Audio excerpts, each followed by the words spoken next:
కౌన్సిలర్లకు సుహాసన అక్క గారికి, మంజులక్క గారికి, అదేవిధంగా విజయలక్ష్మి అక్క గారికి, శేఖర్ గారికి, ఆశక్క గారికి, ఈ 2 గంటల ఇన్ఛార్జ్ అయినటువంటి మధుసూదన్ రెడ్డి గారికి, వివిధ గ్రామాల నుంచి విచ్చేసినటువంటి కార్యకర్తలకు, అక్కలకు నా హృదయపూర్వక శుభాకాంక్షలు తెలియజేస్తున్నాం.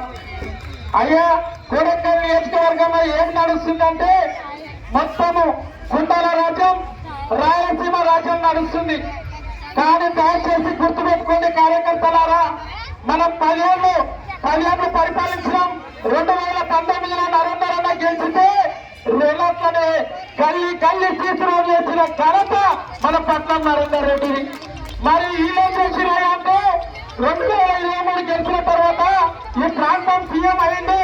మీరు ఓట్లేసి సీఎం అని సీఎం గెలిచిన తర్వాత రేలట్ల డబల్ రోడ్ అని ఇండ్లు పేదల ఇండ్లను కూల్చిన చరిత్ర రేవంత్ రెడ్డి అని ప్రశ్నిస్తున్నా.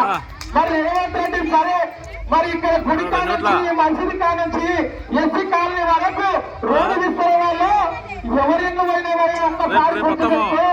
మరి కాంగ్రెస్ ఇళ్ళకేమో సేవిస్తారు, టీఆర్ఎస్ ఇళ్ళకేమో కూల్చేసి వాళ్ళకు నష్టపరిహారం ఇవ్వకుండా బెదిరించి భయప్రతం చేస్తున్నారు. తిరుపతి రెడ్డి గారు, రేవంత్ రెడ్డి హెచ్చరిస్తున్నారు. ఒక్కసారి ఈ మండల కాంగ్రెస్ నాయకులు ఉన్నారు.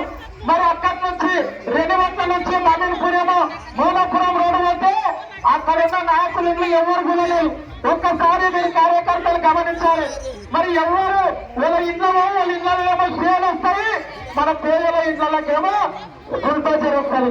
ఒక్కసారి గుర్తించుకో. మన నరేందర్ అన్న కల్పితం లేని వ్యక్తి. లెక్కచారణ విషయంలో 39 రోజులు సేవ పాల్గొని ఎవరి కోసమో అంటే రైతుల కోసమని తెలియజేస్తున్నాం. ఈ రోజు దొంగలున్నారు. దయచేసి ఎవరికి భయపడద్దు. ఇంకా 2.5 ఏళ్ళలో కేసీఆర్ వస్తాడు, నరేందర్ అన్న ఎమ్మెల్యే అవుతాడు. బరాబరి మన కారు వస్తుంది. ఈ 5 మంది కౌన్సిలర్లకు ఓట్లేస్తే ఇక్కడున్న నాయకులకు బుద్ధి చెప్పాలని ప్రశ్నిస్తున్నాం. ఇంకొక విషయం చెప్పాలి. వీళ్ళ బెదిరింపులు చేస్తున్నారు. శ్రీఫాములు నరేందర్ అన్న సర్వే చేసి ఇక్కడ ఉన్నారు. మా విజయలక్ష్మి అక్క గాని, మంజులక్క గాని, మన శేఖర్ గాని, అదేవిధంగా ఆశప్ప గాని నిజంగా కల్పితం లేని వ్యక్తి. వాళ్ళ పిల్లలు అంటారు. పిల్లలే నేను పొందబెట్టే రోజులు వస్తాయి. ఖబర్దార్ రేవంత్ రెడ్డి అని ప్రశ్నిస్తున్నాం. రేవంత్ రెడ్డి ఏం చేస్తుండో, రెండట్ల గ్రామం ఉంటే నిధులు వస్తుండే.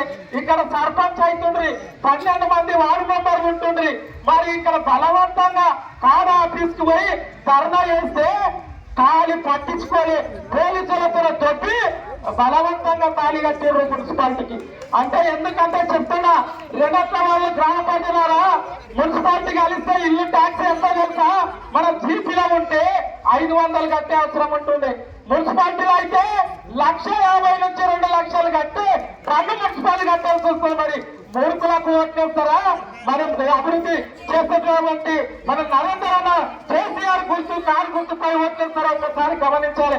లేదంటే వాళ్ళు తిట్లు డబ్బులు తీసుకోండి. వాళ్ళ సొత్తు కాదు. 5,000 ఇచ్చినా 10,000 ఇచ్చినా తీసుకోండి. కానీ ఈయన 2 ఏళ్లలో బాలేదు.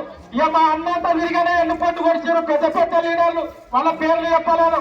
ఈయన చూడండి ఇక్కడ ప్రపంచంలో ఎట్లుందో టీఆర్ఎస్ పార్టీ లేదంటారు. మరి కళ్ళు నాయలేస్తే గాడిద గుట్లు మీకు అని ప్రశ్నిస్తున్నారు నాయకులు. ఒక్కసారి మా నరేందర్ ఇంకోటి చెప్పాలి. ఇంపార్టెంట్, ఎప్పుడైనా సీఎం గెలిచాడు ఒక్కరోజు నా 2 గంటలకు వచ్చినాడా? మీకు దండాగడి చెప్తున్నా. ఒక్కసారి 2 గంటలకు వచ్చిందా? మరి నరేందర్ అన్న ఇంటింటికి వచ్చాడు, వాడవాడకు వచ్చాడు, గల్లీకి వచ్చాడు. మరి మన దగ్గరున్నది గెలుస్తామా? స్టేట్ వైజ్ గా మీకు తొండలు ఇడుస్తా, గుడ్లు వీకుతా. ఇక రైతు బండి అంటే గుడ్లు వీకుతా అంటారు. అది మన అన్ని తొండలు పట్టేటోళ్ళకు తొండలే మాటలు వస్తాయి. కాబట్టి తిరుపతి రెడ్డికి ఒక్కటి చరిస్తున్నాం. నీవు 2.5 ఏళ్ళు ఉంటావు. నీ అంతా పోలీసు బలగం ఉండొచ్చు కాక, కానీ మా అంతా మా గుండె మీ కార్యకర్తలు ఉండాలని మర్చిపోకు. రేవంత్ రెడ్డి తిరుపతి రెడ్డి అని ప్రశ్నిస్తూ ఏదైతే 2 5 మనకి ఇంకో విషయం చెప్పాలి. మద్దూరు మండలంలో మన దినేష్ అన్న చైర్మన్ అభ్యర్థున్నాడు. ఆయన ఏం చేసినా వాళ్ళ ఫ్యామిలీ, వాళ్ళ పెళ్ళని, వాళ్ళ పిల్లలని ఆ రైస్ మిల్ బ్లాక్ చేసి కాదు ఓటేయలేదని, రేవంత్ రెడ్డి గారికి ఓటేయలేదని ఉద్దేశంతో అది రైస్ మిల్ సీజ్ చేయడం జరిగింది. వాళ్ళదేమో దుర్మార్గుల పాలన, మనదేమో పథకాల పాలన. కేసీఆర్ వచ్చినట్టే మిషన్ కాకతీయ, మిషన్ భగీరథ, కళ్యాణ లక్ష్మి, షాది మకరాలు తెచ్చి ఇచ్చినటువంటి నరేందర్ అన్నను ఈ రోజు ఇష్టం వచ్చినట్ల నాయకులు చరిస్తున్నారు. ఆ నాయకులకు ఒక్కరికే చెప్తున్నా, 6 గ్యారెంటీలు అన్నాడు, 420 హామీ అన్నాడు. మరి అమ్మ మీరు ఇక్కడ ఉన్న ఈ రేలట్ల గ్రామం నుంచి ఒక ఆయన ఉంటాడు, ఆయన ఏం చేసాడు? ఆయననే గోల్డ్ షాప్ ఉంటుంది. మీరు ఒకటి అడగాలి. మరి తులం కళ్యాణ లక్ష్మి 1,16,000 కేసీఆర్ ఇచ్చాడు. ఆ గోల్డ్ షాప్ ఆయన చైర్మన్ కూడా ఇక్కడ ఉన్న ఆడలంతా గోల్డ్ షాప్ కోరి కొడుక తులంగా బంగారం ఎదురా, తులం బంగారం ఇస్తే నీకు కొట్టేస్తామా అని చెప్పాను. మీరు దయచేసి అవి అన్ని దొంగ మాటలు చెప్తారు, లంగ మాటలు చెప్తారు, నమ్మొద్దు. దయచేసి కారు గుర్తుపై ఓటేసి నరేందర్ గెలిచినట్లే 2 చైర్మన్ పదవికి పోయారు. కౌన్సిలర్లను గెలిపించి కేసీఆర్ గారికి, కేటీఆర్ గారికి, హరీష్ రావు గారికి, మన పట్టణం నరేందర్ అన్న గారికి గిఫ్ట్ ఇవ్వాలని మనం చేస్తూ ఈ అవకాశం ఇచ్చిన 2 గ్రామ పెద్దలందరికీ ధన్యవాదాలు తెలియజేస్తూ పోయించుకుంటున్నా.